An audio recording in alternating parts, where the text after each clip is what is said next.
A promessa secreta que me impediu de partir mais cedo. Eu deveria ter ido embora há 3 anos. Todo mundo me dizia isso. Minha irmã, meus amigos, até minha terapeuta, com aquele olhar cuidadoso que ela tinha quando sabia que estava pisando em ovos. Você merece mais, diziam. Essa situação não é saudável, insistiam. E eu concordava com a cabeça, sorria, como se estivesse realmente ouvindo, mas por dentro havia algo que me prendia, algo que ninguém sabia. Uma promessa que eu havia feito há muito tempo, numa noite de inverno que mudou tudo. Antes de entrarmos nos detalhes dessa história, se você quiser fazer parte da nossa família, inscreva-se no canal agora mesmo e vamos fazer uma corrente aqui embaixo. De qual cidade você está assistindo e que horas são aí exatamente agora? Quero ver quem está conectado no mesmo horário. Tenho certeza de que o final da história de hoje vai tocar vocês profundamente. Se já se inscreveu, vamos voltar para o que eu estava contando. Meu nome é Marina, e essa é a história de como uma promessa secreta me manteve presa em um lugar que eu deveria ter deixado para trás muito antes de finalmente conseguir partir. É uma história sobre lealdade, culpa, amor distorcido e a linha tênue entre honrar suas palavras e preservar sua própria alma. Tudo começou quando eu tinha 22 anos. Eu acabara de me formar em psicologia. Estava cheia de planos e sonhos, daquele idealismo típico de quem ainda não foi suficientemente machucado pela vida. Foi quando conheci Gabriel na cafeteria perto da universidade. Ele estava sentado sozinho, lendo Dostoiévski, e havia algo na maneira como seus dedos percorriam as páginas que me fascinou. Uma delicadeza inesperada, uma atenção quase reverente. Comecei a frequentar aquela cafeteria todos os dias, sempre no mesmo horário, até que um dia ele levantou os olhos do livro e sorriu para mim. E que sorriso! Era como se o sol tivesse decidido morar naquele momento específico. Você vem aqui sempre, ele disse, não como uma pergunta, mas como uma observação gentil. Você também, respondi, sentindo meu coração acelerar. Quer se juntar a mim? Prometo que sou mais interessante que o Dostoiévski. Bem, talvez não mais interessante, mas certamente mais presente. Eu ri, e aquela risada marcou o início de tudo. Nos primeiros meses, Gabriel era tudo o que eu poderia ter desejado. Atencioso, engraçado, profundamente inteligente. Tínhamos conversas que duravam horas sobre literatura, filosofia, os mistérios da mente humana. Ele havia estudado filosofia, mas trabalhava em uma livraria independente, um lugar aconchegante cheio de livros antigos e o cheiro de papel envelhecido. Dizia que estava escrevendo um romance, algo sobre solidão e conexão humana. Ele me apresentou à sua família depois de 3 meses. Sua mãe, Dona Helena, era uma mulher elegante de 60 anos, com cabelos grisalhos perfeitamente arrumados e um olhar que parecia enxergar através das pessoas. Seu pai havia morrido quando Gabriel tinha 15 anos, um ataque cardíaco súbito que deixou apenas ele e a mãe. Gabriel fala muito de você, Dona Helena disse quando nos conhecemos, segurando minhas mãos com uma intensidade que me surpreendeu. Ele não trazia ninguém para casa desde... bem, há muito tempo. Mais tarde, Gabriel me contou. Havia tido uma namorada na adolescência, Sofia, seu primeiro amor. Eles haviam planejado viajar pelo mundo juntos, construir uma vida extraordinária. Mas ela morreu em um acidente de carro 2 meses antes de completarem 18 anos. Gabriel estava no carro com ela. Ele sobreviveu com ferimentos leves. Ela não teve a mesma sorte. Eu carreguei essa culpa por anos. Ele me confessou naquela noite, enquanto caminhávamos pelo parque perto de sua casa. A lua estava cheia, lançando sombras longas nos caminhos de pedra. Minha mãe também. Ela adorava Sofia. Depois que ela morreu, minha mãe entrou em uma depressão profunda. Levou anos para ela voltar a ser funcional. E eu me fechei. Parei de confiar que coisas boas pudessem durar. Eu segurei sua mão, sentindo o peso daquelas palavras. E agora? Agora você está aqui, ele disse, parando e virando-se para me encarar. Seus olhos brilhavam com lágrimas não derramadas. E eu estou aprendendo a acreditar de novo. Você me faz acreditar de novo. Foi uma declaração linda, romântica. Exatamente o tipo de coisa que uma jovem de 22 anos quer ouvir. Eu não percebi então que também era um peso, uma responsabilidade que eu não estava pronta para carregar. Os meses se transformaram em um ano. Gabriel e eu nos mudamos para um apartamento pequeno no centro da cidade, um lugar com janelas grandes que deixavam entrar a luz do sol pela manhã. Ele continuava trabalhando na livraria. Eu havia conseguido um estágio em uma clínica de psicologia. A vida parecia estar se encaixando perfeitamente. Mas foi então que eu comecei a notar as pequenas coisas. A forma como Gabriel verificava seu telefone compulsivamente, esperando mensagens de sua mãe. Como ele cancelava nossos planos sempre que Dona Helena dizia que estava se sentindo solitária ou não muito bem. Como ele podia passar horas ao telefone com ela, discutindo detalhes mundanos de seu dia, enquanto mal me perguntava sobre o meu. Ela só tem a mim, ele explicava sempre que eu questionava, gentilmente. Depois que meu pai morreu, e depois de Sofia, eu sou tudo que ela tem, não posso abandoná-la. E eu entendia. Ou pelo menos, eu pensava que entendia. Quem era eu para ficar entre um filho e sua mãe, especialmente considerando tudo que eles haviam passado juntos? Então veio aquela noite. A noite que mudaria tudo. Era dezembro, quase Natal. Havíamos sido convidados para jantar na casa de Dona Helena. A noite estava fria, aquele tipo de frio cortante que faz seus ossos doerem. A casa dela era sempre mantida em uma temperatura desconfortavelmente alta, mas naquela noite parecia particularmente sufocante. Dona Helena havia preparado um banquete elaborado, muito mais comida do que 3 pessoas poderiam comer.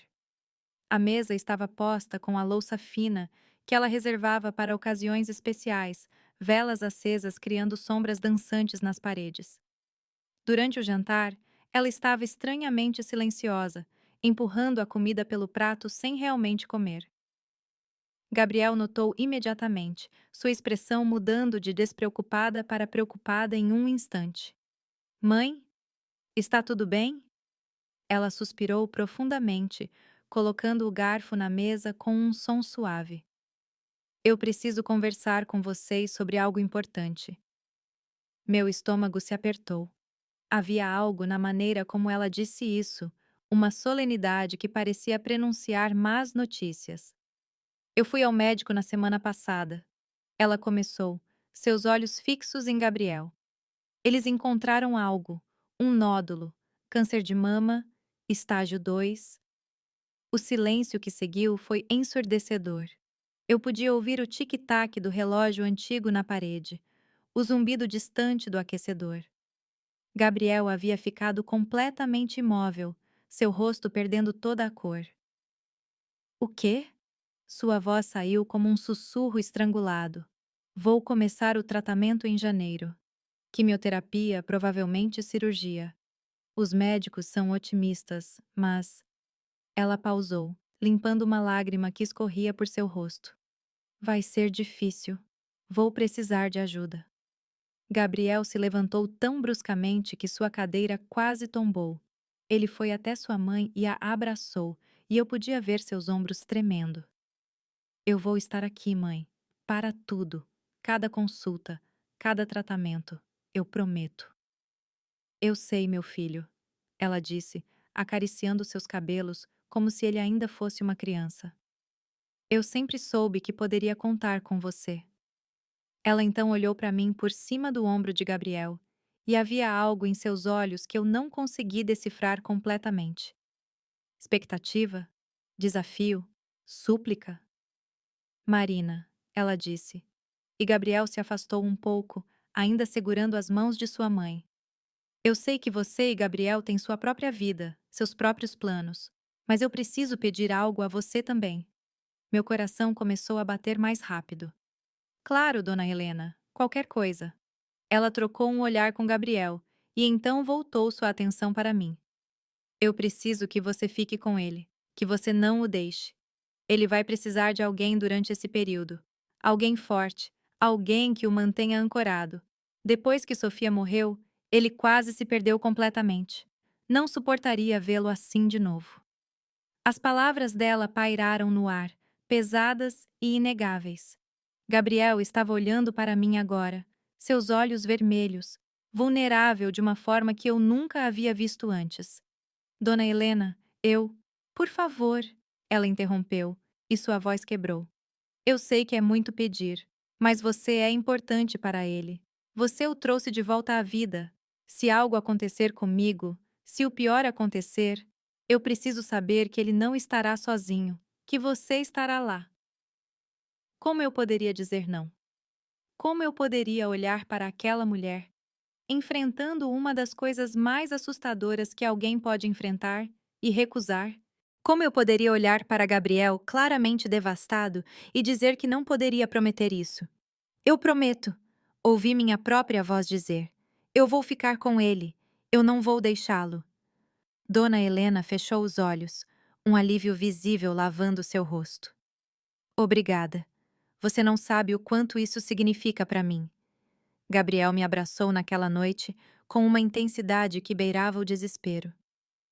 Obrigada, ele sussurrou no meu ouvido. Obrigada por estar aqui, por ser você. Eu não sabia naquele momento que aquela promessa se tornaria uma corrente. Não sabia que aquelas palavras, ditas em um momento de emoção e compaixão, me prenderiam a uma situação que se tornaria cada vez mais insustentável. O tratamento de Dona Helena começou em janeiro. As sessões de quimioterapia eram às terças e quintas-feiras, e Gabriel faltava ao trabalho para levá-la. Eu o acompanhava sempre que podia, sentando-me na sala de espera estéril, folheando revistas antigas enquanto esperávamos.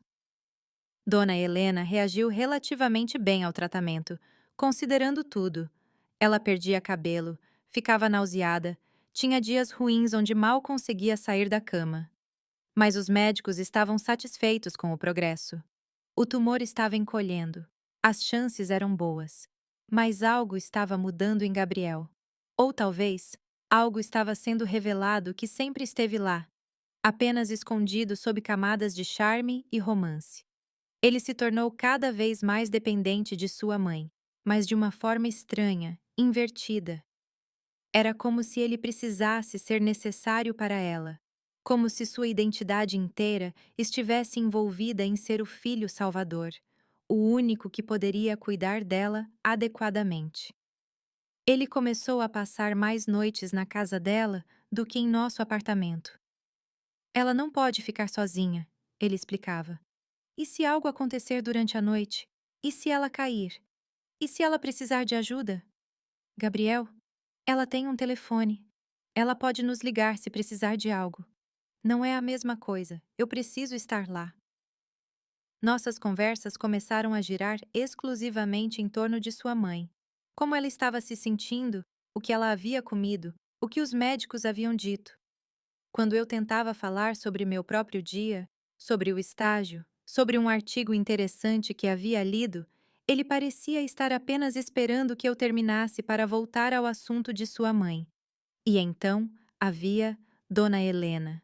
À medida que o tratamento progredia e ela começou a melhorar, ela não se tornou menos exigente, mas mais. Ela ligava para Gabriel várias vezes ao dia, sempre com uma pequena crise ou necessidade. A pia estava entupida. Ela estava se sentindo ansiosa. Ela queria que ele pegasse um tipo específico de pão da padaria do outro lado da cidade. E Gabriel sempre ia. Sempre deixava o que quer que estivéssemos fazendo. Sempre colocava as necessidades dela acima de tudo mais. Comecei a questionar isso, gentilmente no início.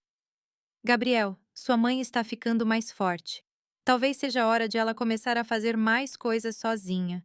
Isso pode até ser bom para a recuperação dela. Ele ficou imediatamente na defensiva.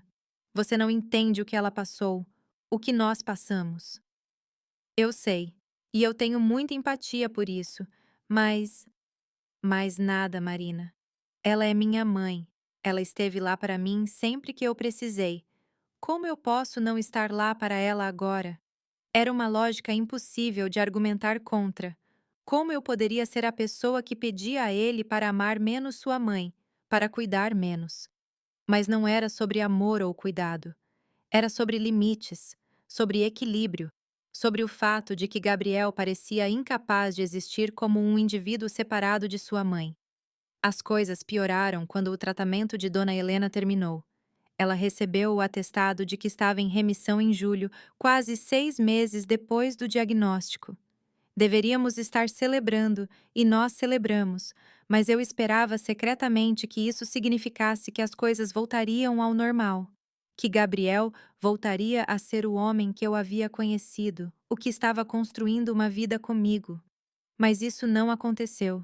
Se alguma coisa, ele ficou ainda mais protetor, ainda mais presente na vida dela.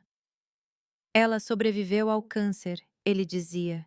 Temos que aproveitar cada momento. Ela pode não estar aqui para sempre. Que é verdade para todos, eu queria dizer. Ninguém está aqui para sempre. Mas dizê-lo parecia cruel, insensível. Foi nesse período que comecei a sentir que eu estava desaparecendo.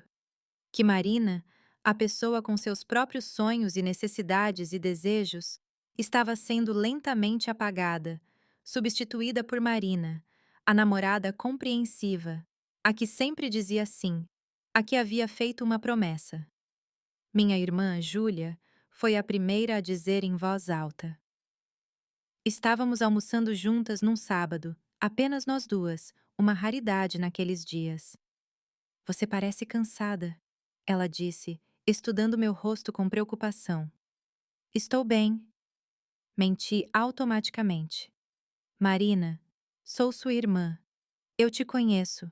O que está acontecendo? E então tudo saiu. Meses de frustração, de me sentir secundária, de cancelar meus próprios planos, de viver em um relacionamento que parecia ser entre 3 pessoas em vez de 2.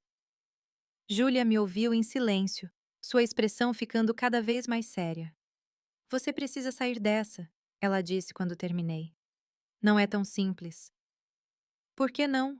Você não está feliz. Está claro que não está feliz. Eu fiz uma promessa. Para a mãe dele, quando ela estava doente. Que tipo de promessa? Quando eu contei a ela, Júlia ficou visivelmente irritada. Deixa eu ver se entendi. Uma mulher que mal te conhecia te fez prometer que você nunca deixaria o filho dela, e você concordou? Marina, isso não é uma promessa válida. Ninguém pode te fazer prometer sua vida inteira. Ela estava com câncer, Júlia. Ela estava assustada. Gabriel estava assustado. E você? Você estava assustada também? Porque parece que você foi manipulada a fazer uma promessa que você não deveria ter feito. A palavra manipulada me atingiu como um tapa. Eu queria argumentar, defender Dona Helena, mas havia uma pequena voz dentro de mim que se perguntava se Júlia não tinha razão. Mesmo que fosse manipulação, eu disse lentamente, eu ainda fiz a promessa. Minha palavra significa algo. Júlia suspirou, pegando minha mão através da mesa. Sua felicidade também significa algo. Sua vida significa algo. Você não pode viver presa a uma promessa que está te destruindo. Mas eu não conseguia aceitar isso. Não ainda.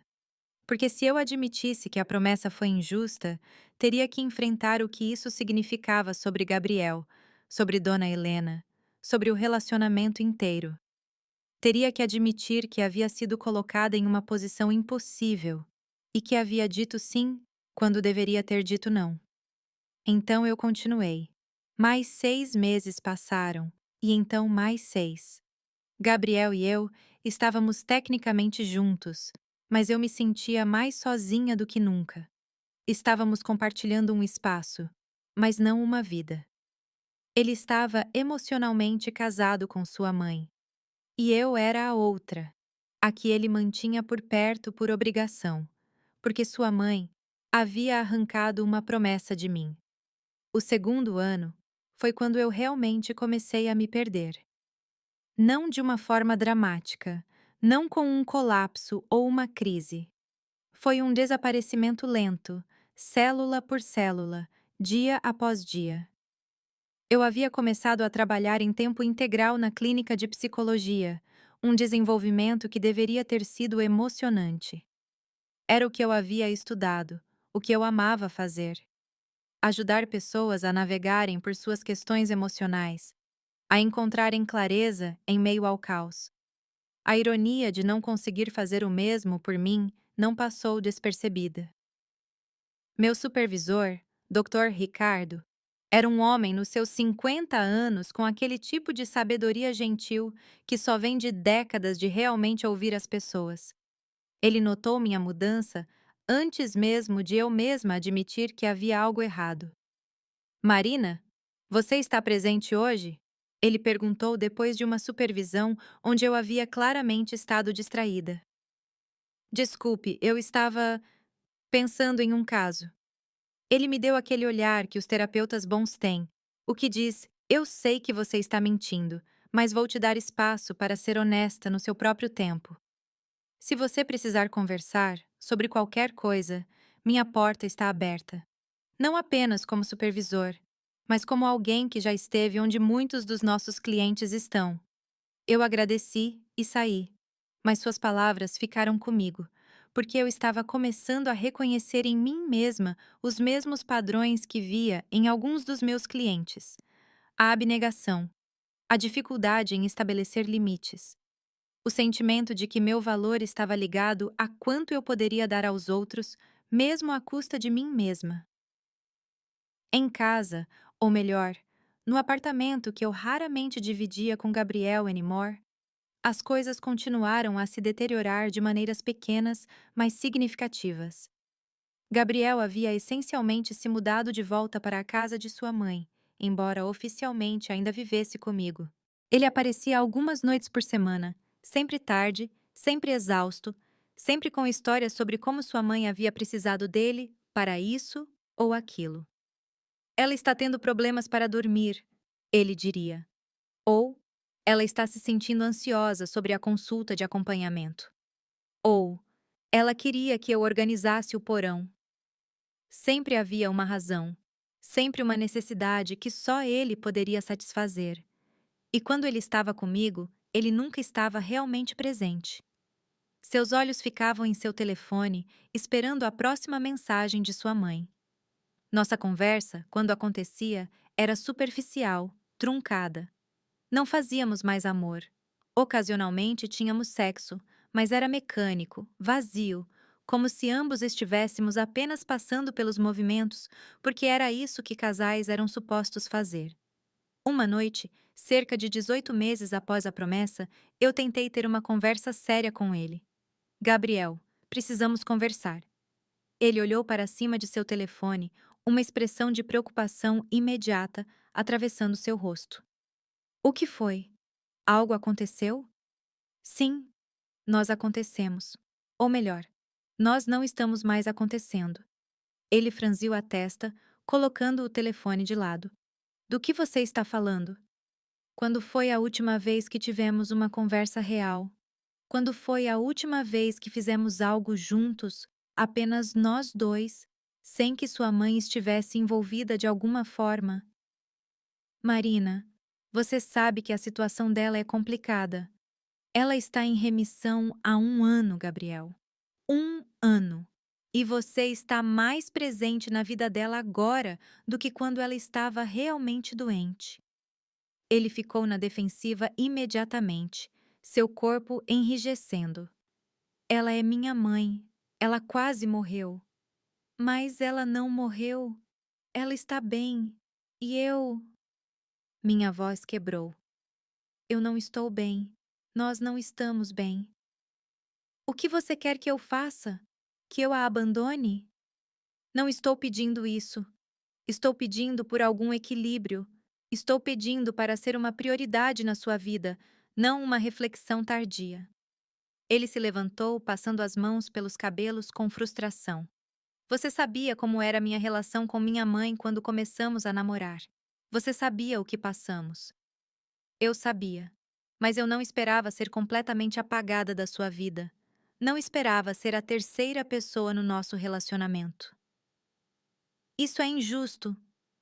O que é injusto? Eu disse, sentindo lágrimas queimarem meus olhos. É que eu estou perdendo a mim mesma nesse relacionamento.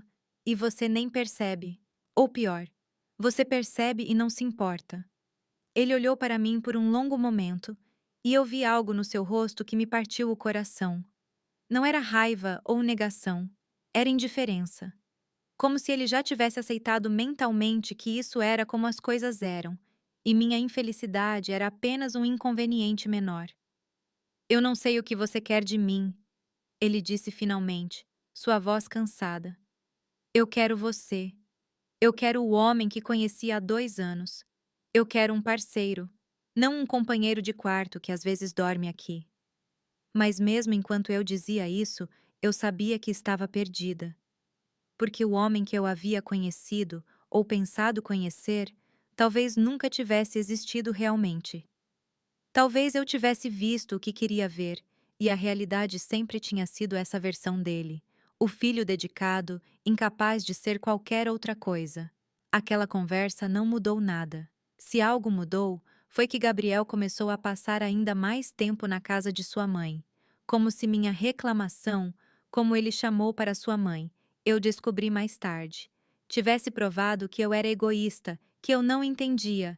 E Dona Helena, que havia sido gentil comigo no início, começou a mostrar outra face. Ela fazia comentários sutis quando eu visitava, pequenas farpas embrulhadas em preocupação. Marina, querida, você parece cansada. Gabriel disse que você está trabalhando muito. Talvez devesse tirar mais fácil. Você sabe, para cuidar de si mesma, para cuidar dele.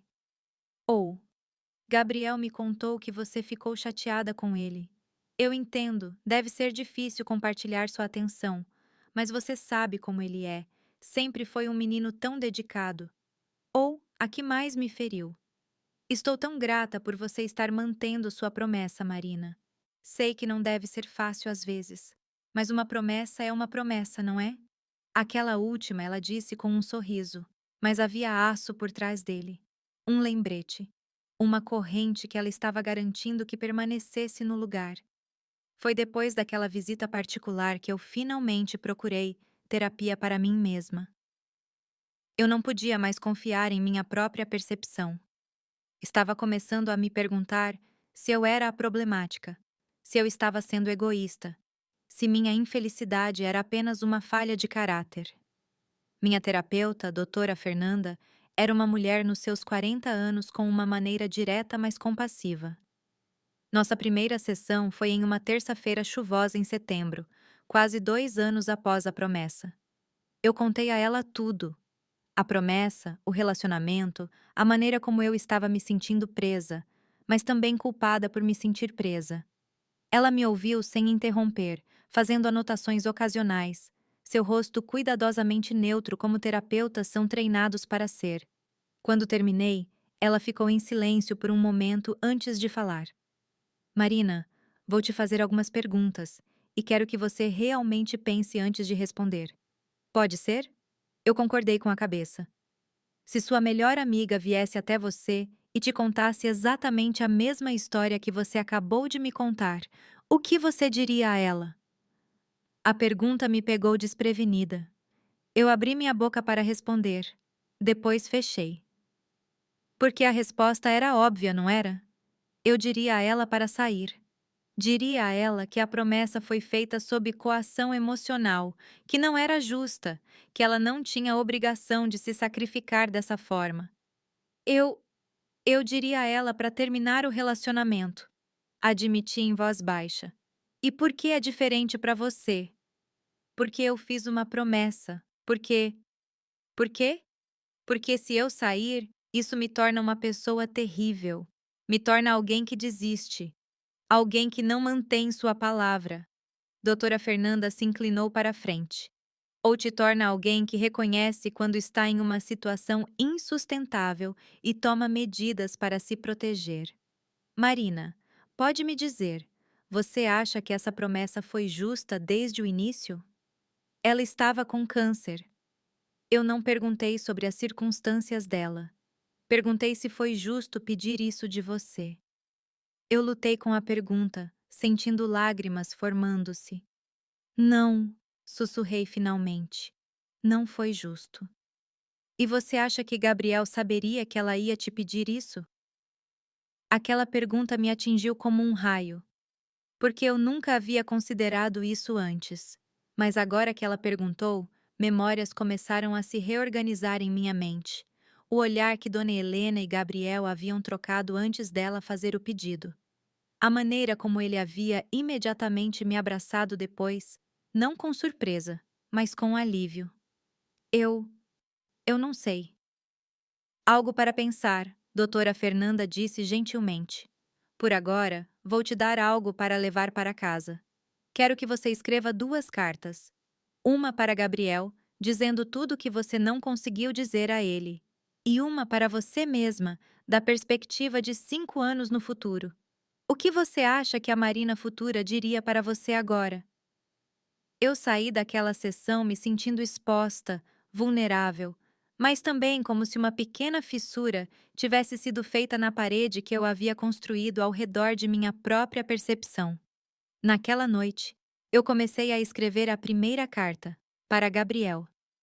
Gabriel, eu não sei mais quem sou nesse relacionamento. Olho no espelho e vejo um fantasma, uma versão diluída da pessoa que costumava ser. Você se lembra de quem eu era quando nos conhecemos? Eu era vibrante, cheia de sonhos e planos. Eu ria facilmente. Eu acreditava em coisas. Eu não rio mais. Não sonho mais. Tudo o que faço agora é existir nos espaços entre suas obrigações com sua mãe. Sou a pessoa que você vê quando não tem mais nada para fazer, quando sua mãe não precisa de você, quando você está cansado demais para dirigir de volta para a casa dela. Você sabe o que mais dói? É que eu não acho que você perceba. Ou talvez você perceba e simplesmente não se importe o suficiente para mudar. Sua mãe pediu algo impossível de mim naquela noite, e você deixou.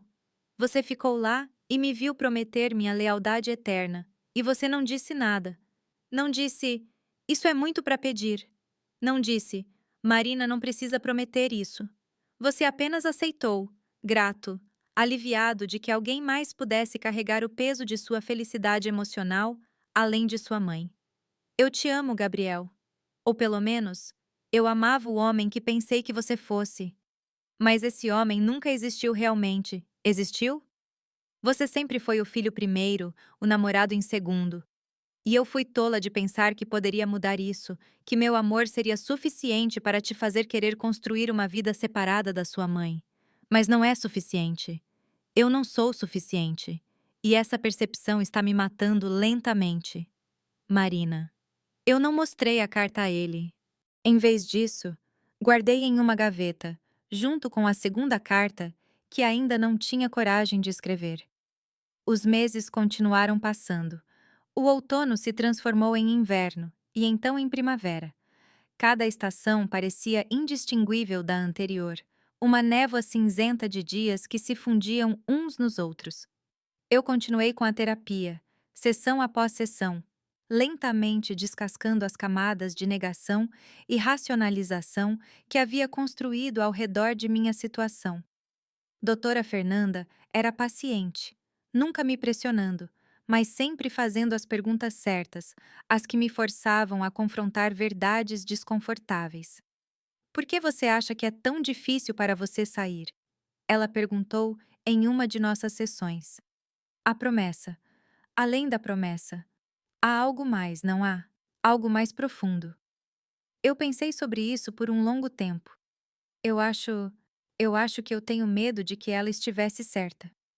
Quem? Dona Helena?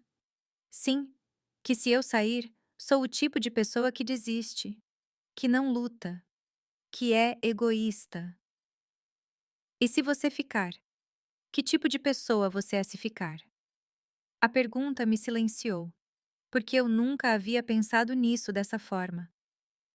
Se você ficar, doutora Fernanda continuou gentilmente, em um relacionamento que está te fazendo infeliz, por causa de uma promessa que foi injusta desde o início, que mensagem você está enviando para si mesma sobre seu próprio valor, sobre o que você merece?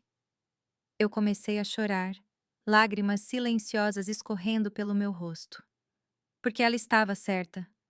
Ficar não era nobre ou leal, era autopunitivo, era uma forma de autoabandono. Foi nesse período que algo aconteceu que mudaria tudo. Não algo dramático, não um momento de filme, mas algo pequeno que finalmente me fez ver tudo com clareza. Era um sábado em abril. Gabriel estava, como sempre, na casa de sua mãe. Eu havia decidido usar o dia para mim mesma, algo que raramente fazia. Fui à livraria, aquela mesma onde Gabriel trabalhava, embora ele não estivesse lá naquele dia. Eu estava navegando pela seção de psicologia quando uma mulher se aproximou de mim. Ela era mais velha, talvez 60 e poucos anos, com cabelos curtos e grisalhos e olhos gentis. Com licença, ela disse. Você deixou cair isso. Era meu celular, que havia escorregado do meu bolso. Eu agradeci e peguei de volta. De nada, querida. Ela hesitou, então adicionou. Eu espero que você não se importe de eu dizer isso, mas você parece carregar o peso do mundo nos seus ombros. Eu reconheço esse olhar. Eu costumava ter o mesmo. Eu devia ter apenas sorrido educadamente e seguido em frente. Mas havia algo em sua gentileza que me fez parar. Foi tão óbvio assim? Perguntei com um sorriso fraco. Para alguém que já esteve lá? Sim. Ela pausou. Eu não quero ser intrometida, mas. Você está cuidando de um pai idoso? Um parceiro doente? Algo assim? Algo assim, eu disse vagamente. Ela assentiu, compreensão em seus olhos. Eu passei 20 anos cuidando da minha sogra. Ela se mudou conosco quando meu marido e eu tínhamos apenas alguns anos de casados. Ela estava doente, sempre precisando de algo, sempre tendo uma crise. E eu cuidei dela porque era o que boas esposas faziam, o que boas mulheres faziam. O que aconteceu? Perguntei, genuinamente curiosa. Ela viveu até os 93, morreu no ano passado. Havia algo complexo em sua expressão, não exatamente tristeza, mas não alívio também. E sabe o que percebi? Que eu havia perdido 20 anos da minha vida. 20 anos onde eu poderia ter viajado, perseguido meus sonhos, realmente vivido. Mas não, eu coloquei minha vida em espera porque achei que era meu dever, minha obrigação. Você se arrepende? As palavras saíram antes que eu pudesse detê-las. Todos os dias, ela disse simplesmente. Não me entenda mal, eu não desejaria mal a ela. Mas eu desejo ter tido a coragem de estabelecer limites, de dizer não, de colocar minha própria vida primeiro às vezes. Meu marido. Bem, nosso casamento não sobreviveu, mesmo depois que ela se foi. Havia muito ressentimento, muita vida não vivida. Ela tocou meu braço gentilmente. Eu não sei sua situação, querida. Mas se há uma coisa que aprendi, é que você não pode salvar ninguém se afundar você mesma primeiro.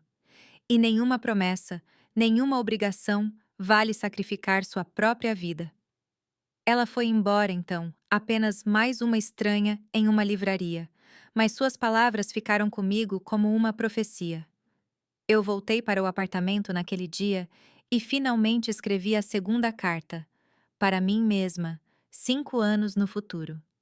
Querida Marina, você ainda está com Gabriel? Você ainda está morando nesse apartamento que não parece mais seu? Você ainda está esperando que as coisas mudem? Que ele finalmente perceba o que está fazendo com você, com seu relacionamento? Ou você finalmente encontrou a coragem de sair? Eu espero, do fundo do meu coração, que você tenha saído. Espero que você tenha percebido que a promessa nunca foi sua para manter. que ela foi arrancada de você em um momento de vulnerabilidade emocional, usando culpa e medo como ferramentas. Espero que você tenha percebido que ficar não estava te fazendo nobre ou leal. Estava te fazendo desaparecer. Espero que você esteja feliz agora. Espero que você tenha encontrado alguém que te coloque em primeiro lugar, que te veja, que te valorize. Ou talvez você esteja sozinha, mas feliz dessa forma, livre para ser quem você realmente é, sem se diminuir para caber nas expectativas de outra pessoa. Espero que você tenha viajado, perseguido seus sonhos, rido até seu estômago doer. Espero que você tenha vivido. Mas se você ainda estiver lá, ainda presa, ainda se convencendo de que você deve isso a ele, a ela, a promessa, então, por favor, ouça-me. Você merece mais. Você sempre mereceu mais. E nunca é tarde demais para escolher você mesma. Com amor e esperança, Marina, do passado, que está tentando ser corajosa.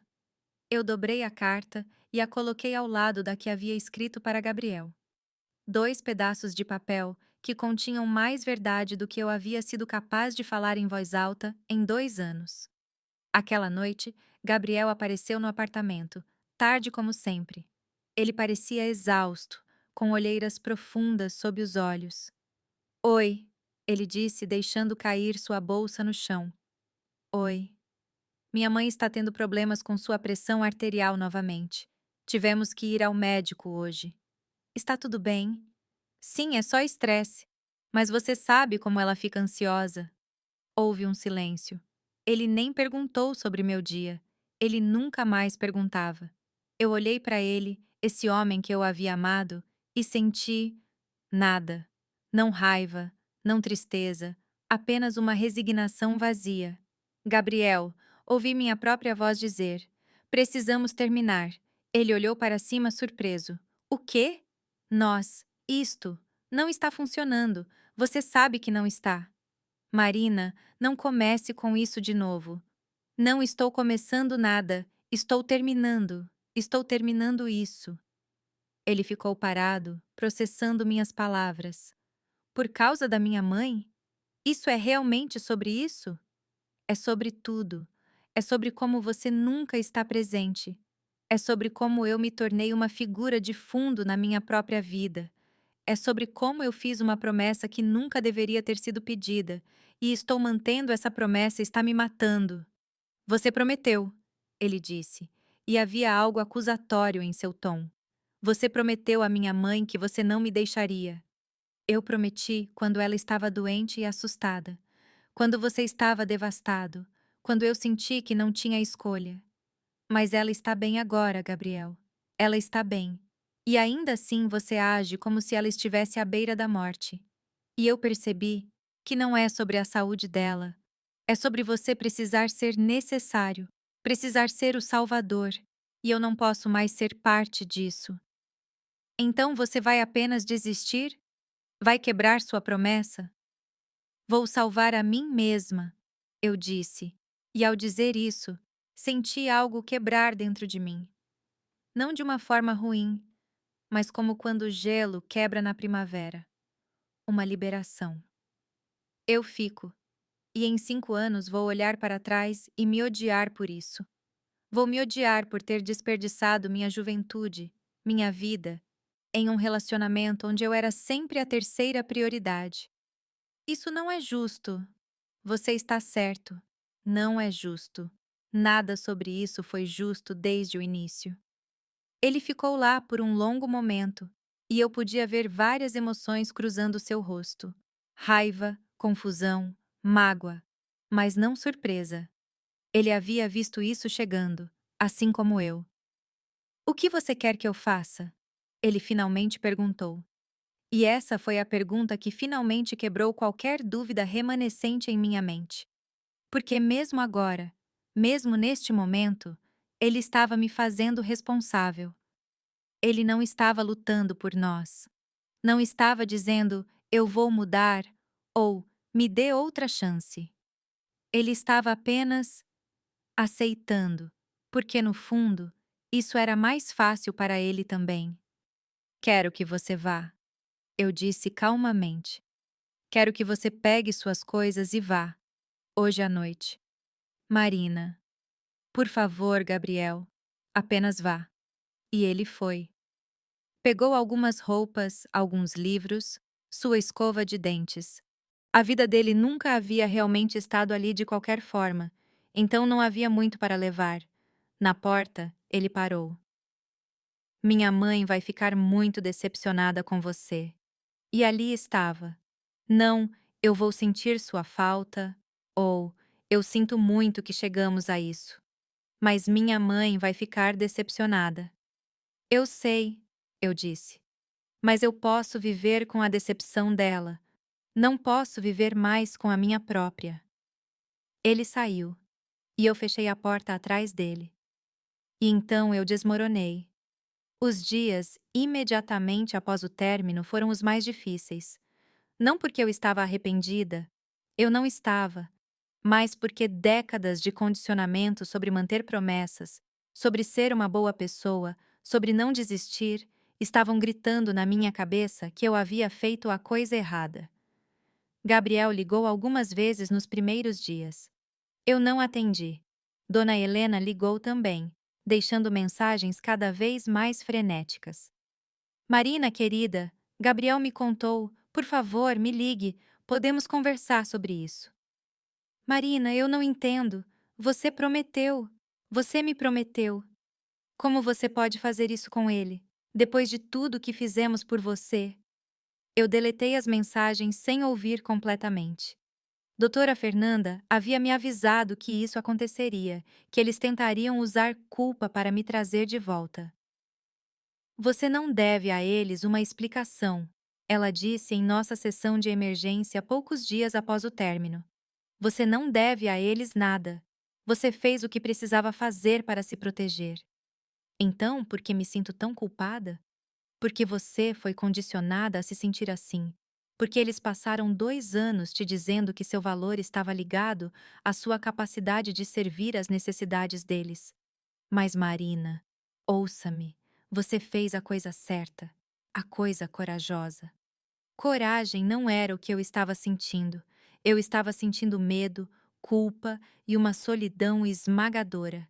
Mas também, sob tudo isso, estava sentindo algo que não havia sentido em muito tempo: esperança. Júlia foi incrível durante esse período. Ela apareceu no meu apartamento com vinho, comida e uma disposição para me deixar chorar, gritar ou ficar em silêncio, o que quer que eu precisasse. Estou tão orgulhosa de você, ela disse uma noite, enquanto estávamos sentadas no sofá, um filme que nenhuma de nós estava realmente assistindo tocando ao fundo. Eu sei que não parece assim agora, mas você fez algo incrível. Você escolheu você mesma. Eu quebrei uma promessa, eu disse, voz pequena. Você quebrou uma promessa que nunca deveria ter sido pedida. Há uma diferença. Dona Helena ligou de novo hoje. Ela disse que eu estava sendo egoísta, que eu estava destruindo Gabriel. Júlia ficou visivelmente irritada. Essa mulher manipulou você desde o início, e Gabriel a deixou fazer isso. Eles ambos usaram você, Marina. É difícil ver isso agora porque você ainda está muito perto, mas com o tempo, você vai ver claramente. Eu queria acreditar nela. Alguns dias eu conseguia.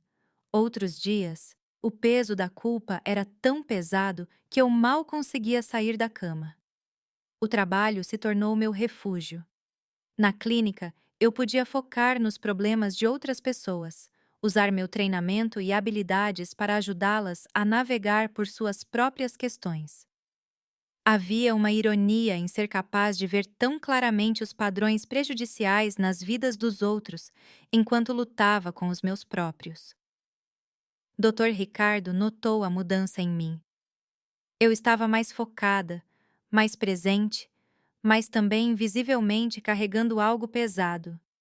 Marina, posso falar com você um momento?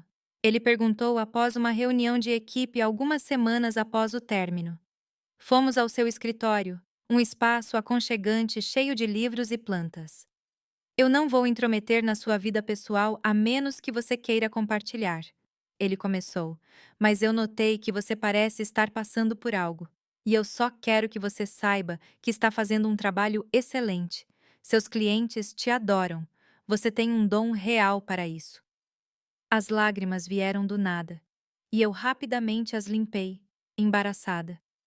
Desculpe, eu. Não precisa se desculpar. Seja lá o que você está passando, é claro que é significativo. E eu só quero que você saiba que você é valorizada aqui. Seu trabalho importa. Você importa. Eram palavras simples, mas elas significavam mais para mim naquele momento do que ele poderia saber. Porque eu havia passado tanto tempo me sentindo sem valor, sem importância, que ouvir alguém reconhecer minha contribuição, meu valor, era como água para alguém morrendo de sede. Eu terminei um relacionamento recentemente. Encontrei-me dizendo. Um relacionamento que não era saudável. E eu estou lutando com a culpa disso. Dr. Ricardo assentiu compreensivamente. A culpa é uma emoção complicada. Às vezes é um sinal útil de que violamos nossos próprios valores. Mas outras vezes é apenas um resíduo de condicionamento social, nos dizendo que somos ruins por nos priorizarmos. Como você diferencia? Perguntando a si mesmo. Se você pudesse voltar, sabendo tudo o que sabe agora, você faria a mesma escolha? Eu pensei sobre isso. Pensem em Gabriel, em Dona Helena, na promessa, nos 2 anos de me sentir invisível. Sim, eu disse finalmente. Eu faria. Então não é culpa real. É apenas o eco de vozes que te disseram que você estava errada por querer mais para si mesma.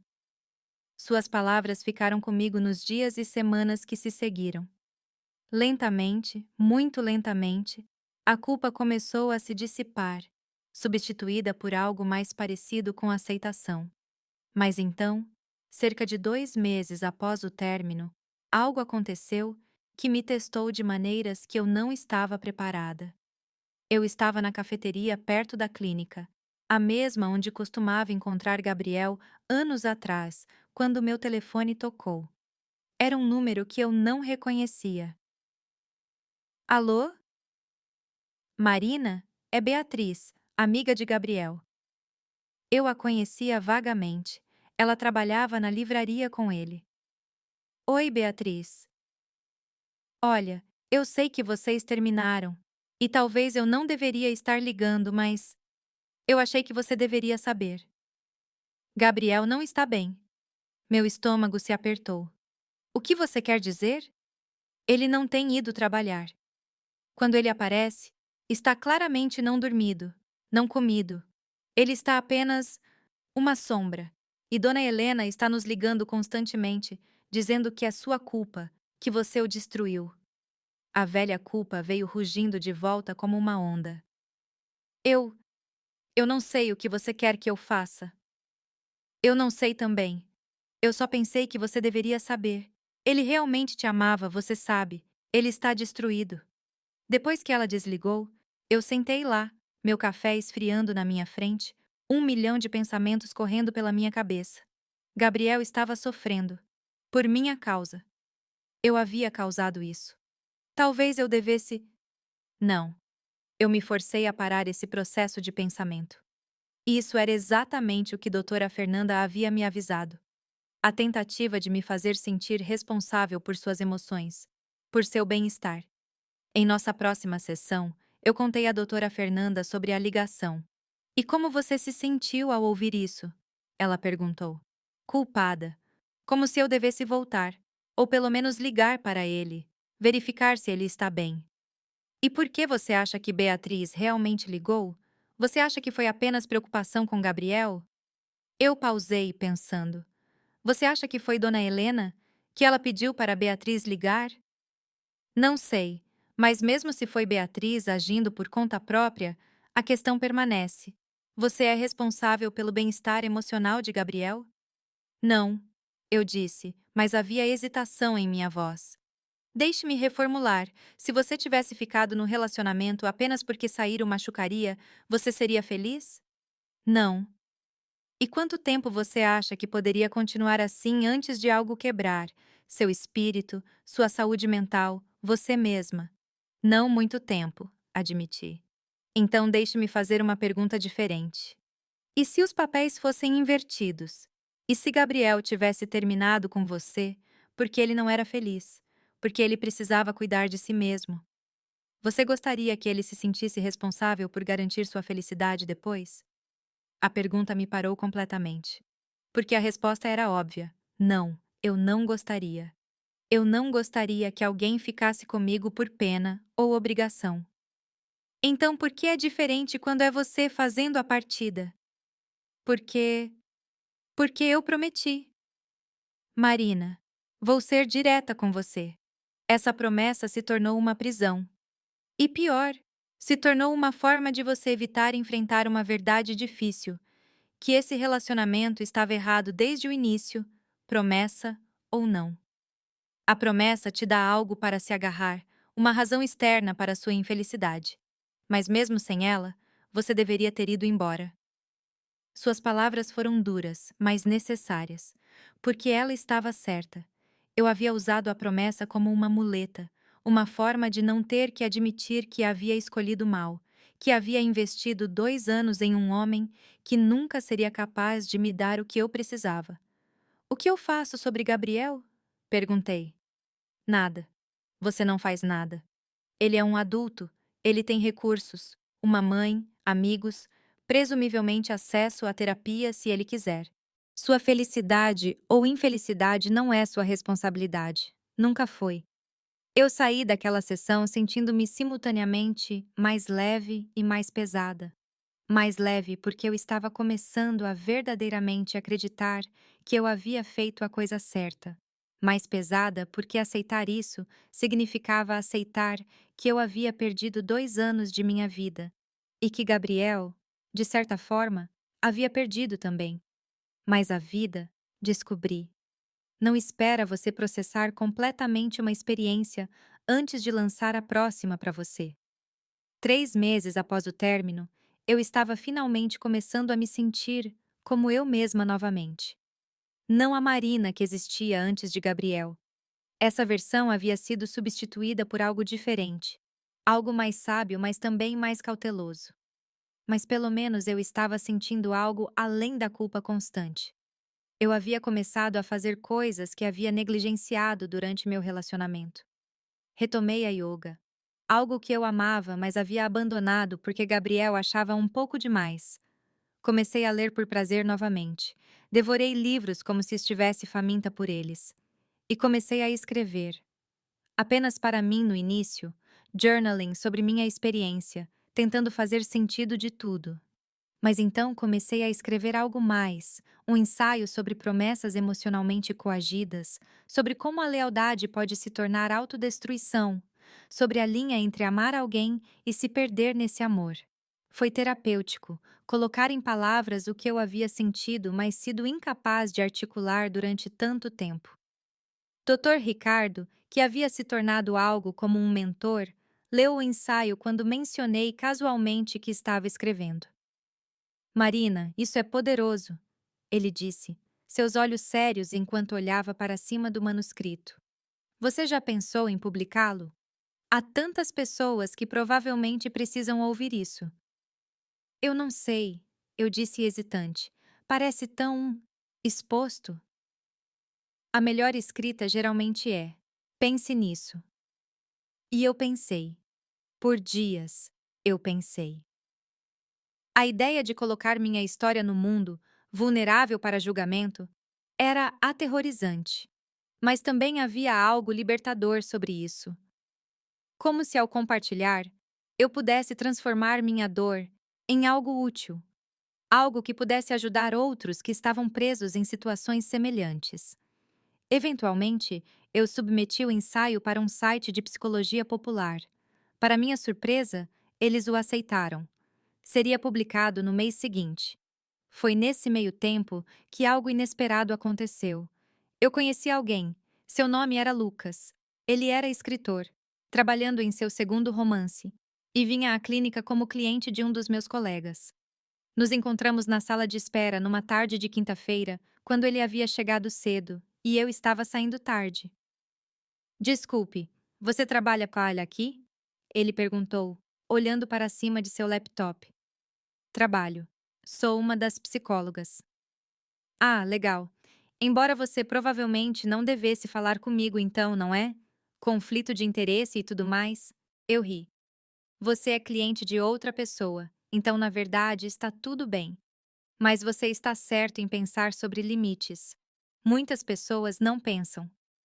Sou escritor, ele disse, salvando seu trabalho e fechando o laptop. Eu tendo a pensar demais sobre tudo. É uma maldição ocupacional. Algo sobre ele me colocou à vontade imediatamente. Talvez fosse a maneira como ele sorriu, genuíno e sem pretensão. Talvez fosse o fato de que ele estava ali, em uma clínica de psicologia, o que significava que ele estava fazendo o trabalho de cuidar de sua própria saúde mental.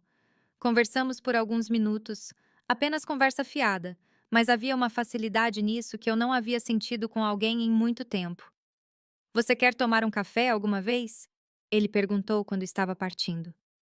Apenas como? Duas pessoas que poderiam ser amigas? Eu gostaria disso, eu disse, surpresa comigo mesma. Nosso primeiro café aconteceu uma semana depois. Conversamos por 2 horas sobre livros e escrita e o desafio de entender a mente humana. Ele me contou sobre sua terapia, como ele estava trabalhando através de questões de ansiedade. Eu contei a ele, de forma geral, sobre meu término recente. Posso perguntar o que aconteceu? Ele disse. Ou é muito cedo? Não, está tudo bem. Resumindo, eu estava em um relacionamento onde eu não era uma prioridade, e demorou tempo demais para eu perceber que merecia mais. Ele assentiu pensativamente. Isso deve ter sido difícil. Sair, quero dizer. Foi a coisa mais difícil que já fiz. E a melhor. Conhecer Lucas foi refrescante. Não havia pressão, nenhuma expectativa. Apenas duas pessoas desfrutando da companhia uma da outra. Ele não estava tentando me consertar, e eu não estava tentando salvá-lo. Éramos apenas nós mesmos. Depois de algumas semanas de cafés casuais, ele me convidou para jantar. Um jantar de verdade, não apenas como amigos. Eu gostaria disso, eu disse. Mas preciso ser honesta. Eu acabei de sair de algo realmente complicado. Não estou procurando pular para algo sério imediatamente. Totalmente compreensível. Que tal apenas jantar, ver como nos sentimos, sem expectativas? E foi exatamente isso. Jantar foi maravilhoso. Conversamos, rimos, houve uma química clara. Mas no final da noite, ele apenas me abraçou e disse: Obrigado por uma noite adorável. Vamos fazer isso de novo? Não houve demandas, nenhuma necessidade de definir o que estávamos fazendo, nenhuma urgência. Era a antítese de como as coisas haviam sido com Gabriel. Com Gabriel, havia sido intenso desde o início. Declarações de amor após semanas, mudança após meses, constante necessidade de segurança. Com Lucas, era fácil, natural. Nós estávamos conhecendo um ao outro em nosso próprio ritmo. Foi durante esse período que meu ensaio foi publicado. A promessa secreta, quando a lealdade se torna autodestruição. A resposta foi avassaladora. Em dias, ele havia sido compartilhado milhares de vezes. Pessoas estavam comentando, compartilhando suas próprias histórias, agradecendo-me por colocar em palavras o que elas haviam sentido, mas não conseguido articular. Mas também havia mensagens negativas. Pessoas me chamando de egoísta, de quebra-promessas, dizendo que eu deveria ter ficado, que o verdadeiro amor significa sacrifício. E então, inevitavelmente, Gabriel viu. Ele me mandou uma mensagem, a primeira comunicação direta em meses. Eu li seu artigo. Como você pôde? Como você pôde colocar nossa vida privada, os problemas da minha mãe, lá fora para todo mundo ver? Você não tem decência?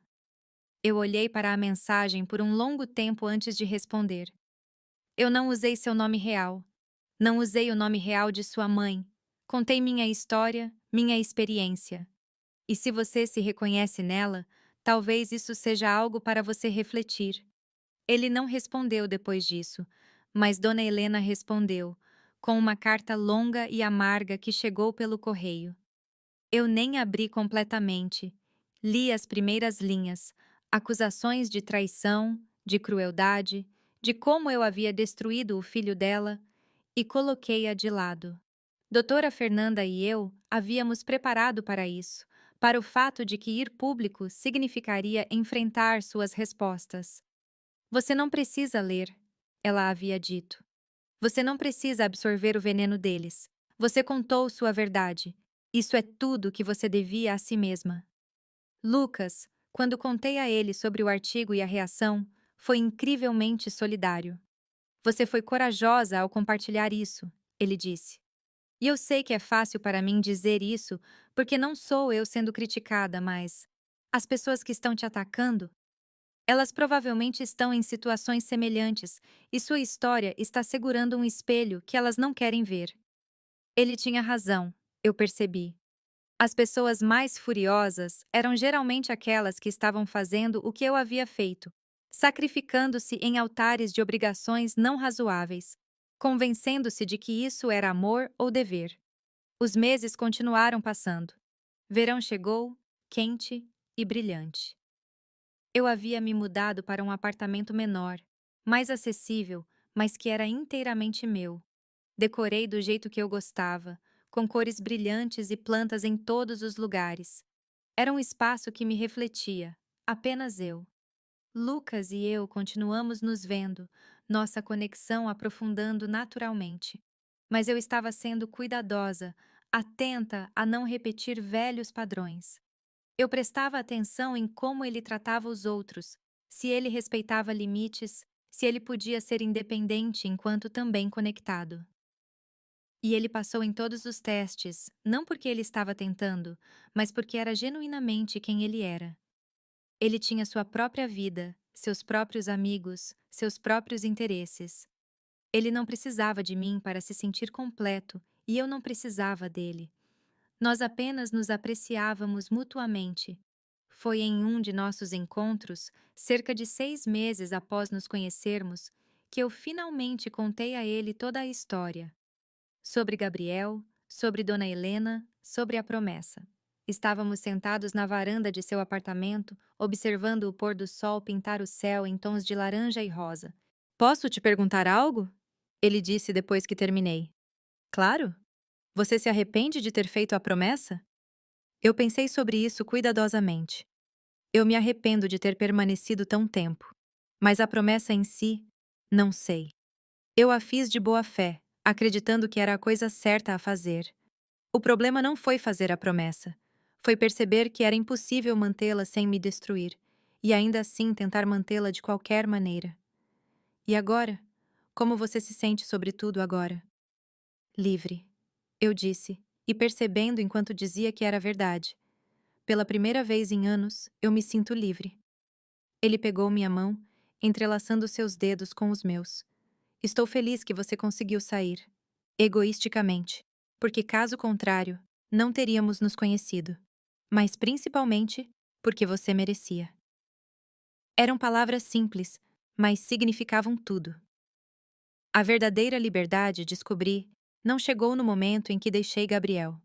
Não chegou quando mudei de apartamento ou quando conheci Lucas. Chegou quase um ano depois do término, em um encontro inesperado que me forçou a finalmente confrontar tudo o que havia estado evitando. Eu estava no supermercado, comprando mantimentos num sábado preguiçoso à tarde, quando a vi. Dona Helena. Ela estava no corredor de produtos, inspecionando tomates com aquela atenção meticulosa que eu lembrava tão bem. Meu primeiro instinto foi virar e ir para outra direção. Eu não havia falado com ela desde o término, não havia respondido suas ligações ou cartas, mas algo me fez ficar. Talvez fosse curiosidade, talvez fosse a percepção de que eu não podia evitá-la para sempre. Ela me viu antes que eu pudesse decidir. Seu rosto passou por uma série de emoções, surpresa, raiva, algo que poderia ter sido dor. Marina, ela disse, sua voz gelada. Dona Helena. Um silêncio constrangedor se seguiu. Outros compradores passaram por nós, alheios ao drama se desenrolando no corredor de produtos. Como você está? Perguntei finalmente, genuinamente curiosa apesar de tudo. Como você acha que estou? Meu filho está destruído. Você fez isso com ele. A velha culpa tentou se afirmar, mas eu havia trabalhado muito em terapia para deixá-la me controlar agora. Gabriel é um adulto. Ele é responsável por sua própria felicidade. Você prometeu, ela disse, e havia algo quase desesperado em sua voz. Você me olhou nos olhos e prometeu que não o deixaria. Eu prometi quando você estava doente e assustada. E eu tentei manter essa promessa por 2 anos. Mas não era uma promessa justa para pedir, Dona Helena. E manter isso estava me destruindo. Então você é egoísta, ela cuspiu. Exatamente o que eu sempre suspeitei. E ali estava, a verdade final. Ela sempre havia me visto assim, desde o início. Não como uma parceira para seu filho, mas como uma ameaça, alguém que poderia tirá-lo dela. Se cuidar de mim mesma é egoísta, eu disse calmamente. Então sim, sou egoísta. Mas eu prefiro ser egoísta e sã do que nobre e miserável. Você não o amava. Se você o amasse, teria ficado. Essa acusação doeu mais do que eu esperava. Porque parte de mim ainda se perguntava isso. Ainda questionava se meu amor havia sido real ou apenas uma fantasia que construí. Eu o amei, eu disse, minha voz quebrando ligeiramente. Eu o amei tanto que quase me perdi nesse amor. Mas amar alguém não significa desaparecer por eles. E se Gabriel precisa de alguém que desapareça, então ele nunca esteve pronto para um relacionamento real em primeiro lugar. Ele estava pronto. Ele estava perfeito. Você era o problema. Eu poderia ter discutido. Poderia ter listado todas as maneiras como Gabriel havia sido incapaz de estar presente, como ele havia priorizado sua mãe acima de tudo, como nosso relacionamento havia sido fadado desde o início. Mas qual seria o ponto? Dona Helena não iria ouvir. Ela não queria ouvir. Eu espero, eu disse lentamente, escolhendo minhas palavras com cuidado, que um dia Gabriel encontre alguém que ele possa realmente amar sem sua interferência. E eu espero que você deixe isso acontecer. Porque se você não deixar, você vai manter seu filho preso e sozinho para sempre. Seu rosto ficou vermelho de raiva. Como você ousa? Estou ousando porque finalmente posso. Porque passei 2 anos com tanto medo de decepcioná-la, de quebrar minha promessa, que deixei você controlar minha vida. Mas não mais. Eu virei para sair, meu carrinho de compras esquecido. Marina, ela me chamou. E quando me virei, havia lágrimas em seus olhos. Eu estava com tanto medo de perdê-lo, como perdi meu marido, como quase o perdi quando Sofia morreu. Ele é tudo o que tenho. E ali estava a verdade sob toda a manipulação e controle. Medo. Medo da solidão, medo da perda, medo de enfrentar sua própria vida sem ter seu filho para cuidar, para precisar dela. Eu senti uma onda de compaixão, apesar de tudo. Dona Helena, eu entendo esse medo. Eu realmente entendo. Mas você não pode manter Gabriel preso em um vidro para se proteger da perda. Isso não é amor, é posse. E vai destruir a ambos no fim. O que devo fazer então? Apenas deixá-lo ir? Sim. Deixe-o ter sua própria vida. Deixe-o encontrar seu próprio caminho. Seja a mãe dele, mas não sua vida inteira. E procure ajuda, terapia, para lidar com seus medos. Você merece ter sua própria vida também. Ela limpou seus olhos, sua raiva dando lugar a algo mais vulnerável. Ele fala de você ainda. Ele diz que cometeu erros. Meu coração apertou, mas eu respirei fundo. Eu espero que ele esteja crescendo. Eu espero que ele esteja aprendendo. Mas isso não significa que devemos voltar. Algumas coisas não podem ser consertadas, apenas aprendidas. Deixei Dona Helena ali, no corredor de produtos, e saí da loja sem comprar nada. Minhas mãos estavam tremendo, meu coração acelerado, mas eu também me sentia estranhamente em paz. Aquela noite, contei a Lucas sobre o encontro. Como você se sente? Ele perguntou, passando seus dedos pelos meus cabelos enquanto estávamos deitados no sofá. Triste, aliviada, validada, tudo ao mesmo tempo. Você foi incrível, pelo que você me contou. O jeito que você se manteve firme, mas também mostrou compaixão. Eu não sei se fiz alguma diferença. Ela provavelmente vai continuar como sempre. Talvez. Mas você disse sua verdade. E isso importa, mesmo que ela não possa ouvi-la ainda. Eu me aconcheguei mais perto dele, grata por sua presença calma. Com Lucas, eu havia aprendido o que um relacionamento saudável parecia. Havia espaço para ambos sermos nós mesmos. Havia comunicação aberta. Havia respeito por limites. Havia amor, mas não do tipo sufocante e codependente que havia existido com Gabriel. Algumas semanas após o encontro com Dona Helena, recebi uma mensagem inesperada. De Gabriel. Marina, minha mãe me contou sobre vocês se encontrarem. Eu tenho pensado muito sobre o que ela disse que você disse. Você estava certa. Sobre muitas coisas. Comecei terapia. Estou tentando entender os padrões. Porque eu não conseguia deixar minha mãe ir. Porque não conseguia estar realmente presente com você. Eu não estou te pedindo para voltar. Eu sei que esse navio navegou, mas eu queria que você soubesse que o que você fez, sair, foi provavelmente a coisa mais gentil que alguém já fez por mim. Me forçou a olhar para coisas que vinha evitando por anos. Então, obrigado. E me desculpe por tudo. Eu li a mensagem várias vezes, sentindo uma mistura complexa de emoções. Havia validação ali, uma confirmação de que eu não havia sido louca, que meus sentimentos e percepções haviam sido válidos. Mas também havia tristeza, por tudo que poderíamos ter sido se ele tivesse sido capaz de fazer esse trabalho antes. Respondi simplesmente: obrigada por dizer isso. Eu desejo tudo de melhor para você, Gabriel. Realmente desejo. E eu quis dizer. Não havia mais raiva, não mais ressentimento. Apenas uma aceitação tranquila de que algumas pessoas entram em nossas vidas para nos ensinar lições importantes, mesmo que as lições sejam dolorosas. O segundo ano após o término foi sobre reconstrução. Não de voltar a quem eu era antes de Gabriel. Essa pessoa havia sido jovem demais, ingênua demais. Mas construir algo novo, algo mais forte. Meu trabalho na clínica havia se expandido. Eu estava vendo meus próprios clientes agora, não apenas como parte do programa de estágio, mas como uma psicóloga licenciada. Dr. Ricardo havia me oferecido uma posição de tempo integral e eu havia aceitado com gratidão.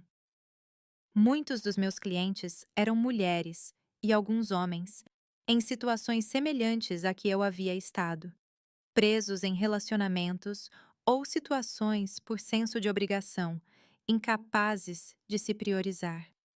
Eu podia falar com eles com uma autenticidade nascida da experiência. Como você sabia que era hora de ir?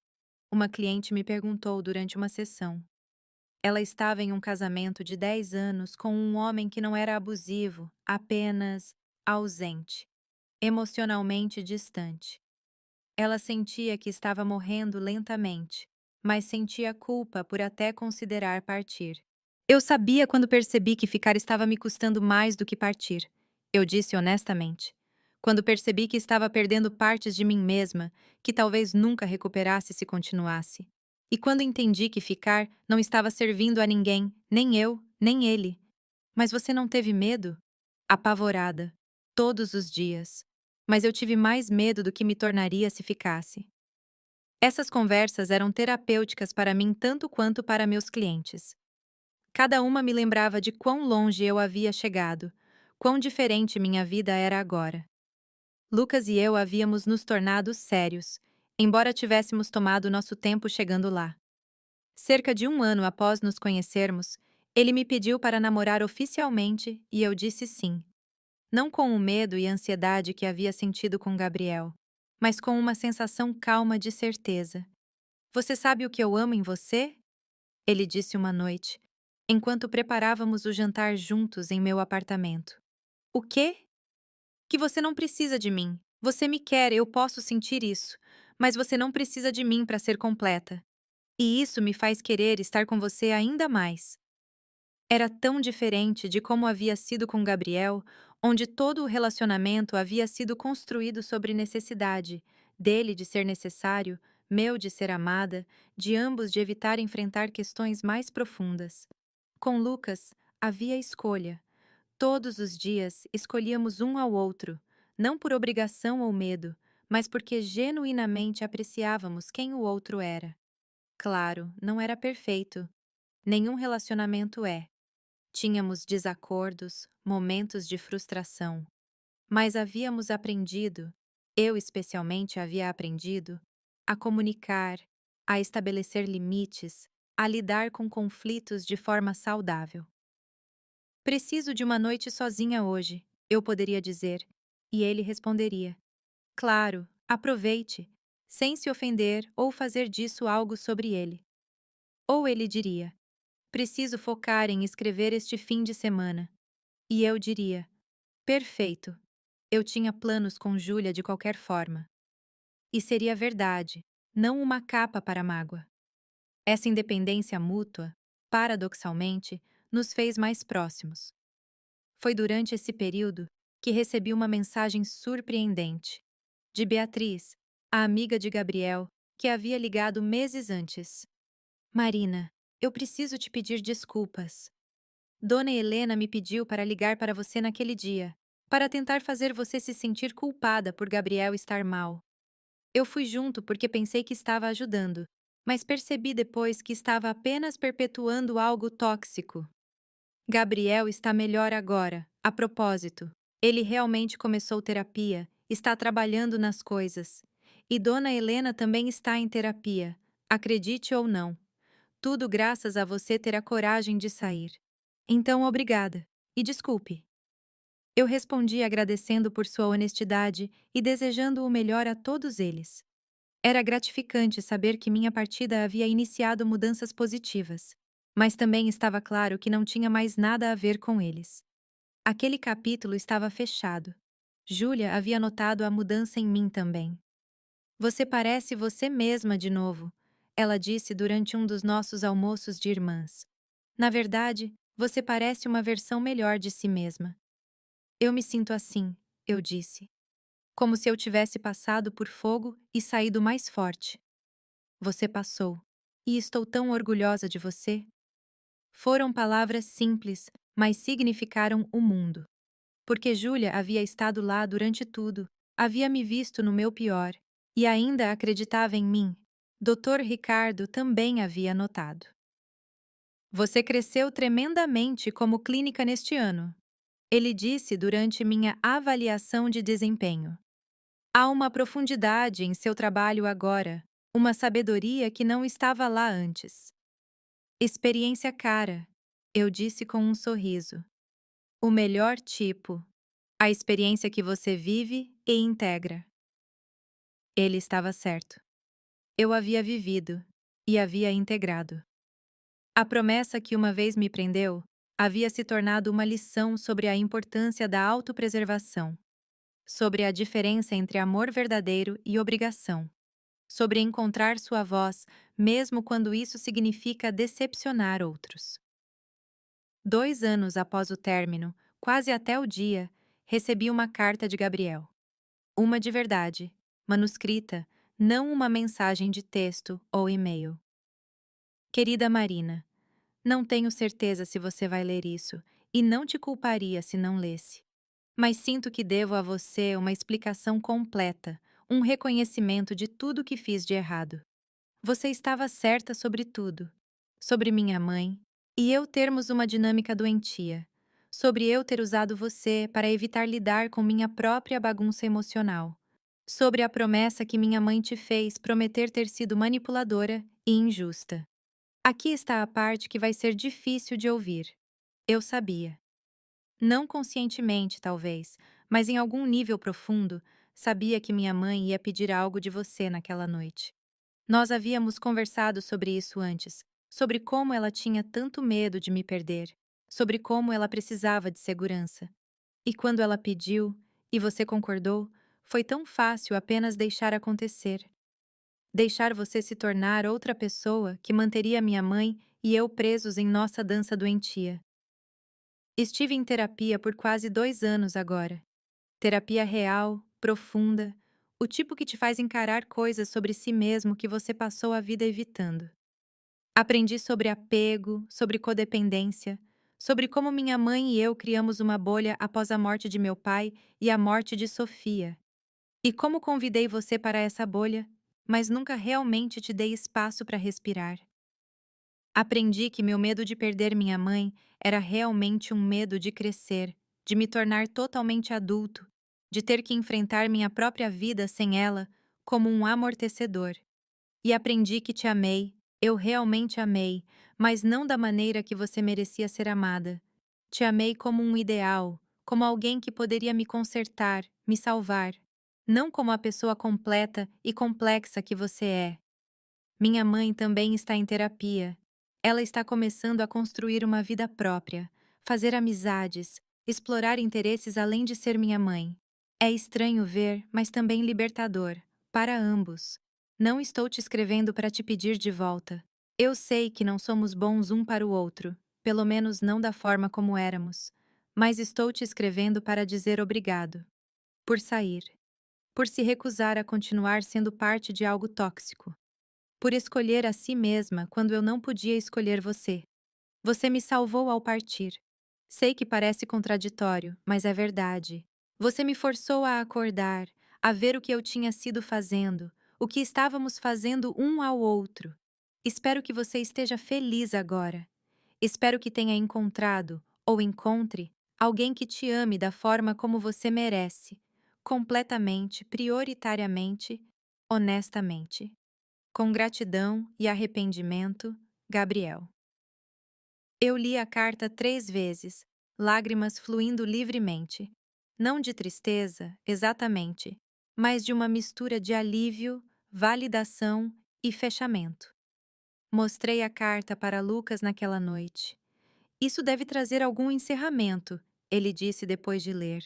Sim, mas também é triste, você sabe, pensar em todo o tempo que perdemos, em como as coisas poderiam ter sido diferentes se ele tivesse feito esse trabalho antes. Mas ele não teria feito sem você partir. Você entende isso, certo? Ele precisou perder você para acordar. Ele estava certo. E era triste, mas também libertador. Porque significava que minha partida não havia sido em vão. Havia ripples, efeitos, mudanças que foram além apenas de mim. Respondi à carta de Gabriel alguns dias depois. Gabriel, obrigada pela honestidade. Obrigada por fazer o trabalho. Obrigada por finalmente ver o que eu estava tentando te dizer por tanto tempo. Não vou mentir. Ler que você sabia, em algum nível, sobre o que sua mãe ia pedir doeu. Mas também me ajudou. Porque significa que meus instintos estavam corretos, que não fui louca por sentir que algo estava fundamentalmente errado. Estou feliz que você e sua mãe estão encontrando seus caminhos. Espero que vocês possam ter um relacionamento saudável, aquele onde ela é sua mãe e você é seu próprio homem. Quanto a mim, sim, estou feliz. Encontrei alguém que me ama da forma como você descreveu. Mas mais importante, encontrei a mim mesma de novo. Aprendi a ouvir minha própria voz, a confiar em meus próprios instintos, a colocar minha própria felicidade não acima de todos os outros, mas pelo menos no mesmo nível. A promessa que fiz à sua mãe naquela noite quase me destruiu, mas também me ensinou a lição mais importante da minha vida: que nenhuma promessa, nenhuma obrigação vale perder a si mesmo. Que às vezes a coisa mais amorosa que você pode fazer, por você mesmo e pelos outros, é dizer não, dizer basta, dizer que não posso fazer isso mais. Não me arrependo de ter te conhecido, Gabriel. Não me arrependo do tempo que passamos juntos, nem das partes boas, nem das ruins. Tudo foi parte da jornada que me trouxe até aqui. Mas não me arrependo de partir também. Foi a coisa mais difícil e corajosa que já fiz, e não mudaria isso por nada. Desejo-lhe tudo de melhor em sua jornada. Espero que você encontre a paz e, eventualmente, um amor que seja saudável e recíproco. Com cuidado e encerramento, Marina selei a carta e a enviei, e com ela senti o último pedaço daquele capítulo da minha vida se fechar gentilmente. 5 anos após a promessa, quase 3 anos após o término, estou sentada no escritório que Lucas e eu compartilhamos em nossa nova casa. Ele está em seu canto, trabalhando em seu terceiro romance. Eu estou no meu, finalizando as edições no meu próprio livro, uma expansão daquele ensaio que publiquei, agora um livro completo sobre promessas emocionalmente coagidas, relacionamentos codependentes e encontrar sua voz. Do lado de fora, posso ouvir o som de crianças brincando no parque próximo. É um domingo preguiçoso de outono, meu favorito tipo de dia. Lucas olha para cima de seu trabalho e sorri para mim. Café? Eu adoraria. Enquanto ele vai à cozinha, pego aquelas 2 cartas que escrevi anos atrás. A para Gabriel e a para mim mesma do futuro. Eu as guardei todos esses anos. Às vezes as relia quando precisava de um lembrete de quão longe havia chegado. Leio a carta que escrevi para mim mesma. Aquela onde perguntei se eu ainda estaria presa, ainda esperando as coisas mudarem. Não. Sussurro para aquela versão mais jovem de mim mesma. Eu saí. Fui corajosa. E você estava certa. Nunca é tarde demais para escolher a si mesma. Lucas volta com 2 xícaras de café, entregando-me uma antes de se sentar na cadeira ao lado da minha. O que você está lendo? Apenas alguns lembretes de onde estive. Ele assente compreensivamente. Ele conhece toda a história, cada parte dela. Não há segredos entre nós, não há áreas proibidas. Você sabe o que eu estava pensando? Eu digo, colocando as cartas de lado. O quê? Que eu sou grata. Por tudo. Até pelas partes ruins. Porque me trouxeram até aqui. Para este momento? Para esta vida. Esta vida que construí, que escolhi. Esta vida que é minha. Ele levanta sua xícara de café em um brinde. Para escolher a si mesma. Para escolher a mim mesma. Eu repito, nossas xícaras tocando suavemente. E é verdade. A promessa que uma vez me prendeu havia finalmente me libertado. Não porque eu a mantive, mas porque aprendi quando e como quebrá-la. Aprendi que lealdade a si mesmo é tão importante quanto lealdade aos outros. Aprendi que amor verdadeiro não exige seu desaparecimento. Aprendi, finalmente, que eu era suficiente. Sozinha, com alguém, não importava. Eu era suficiente. A promessa secreta que me manteve de partir mais cedo acabou sendo a melhor professora que poderia ter. Ela me ensinou sobre limites, sobre valor próprio, sobre a diferença entre sacrifício nobre e autoabandono.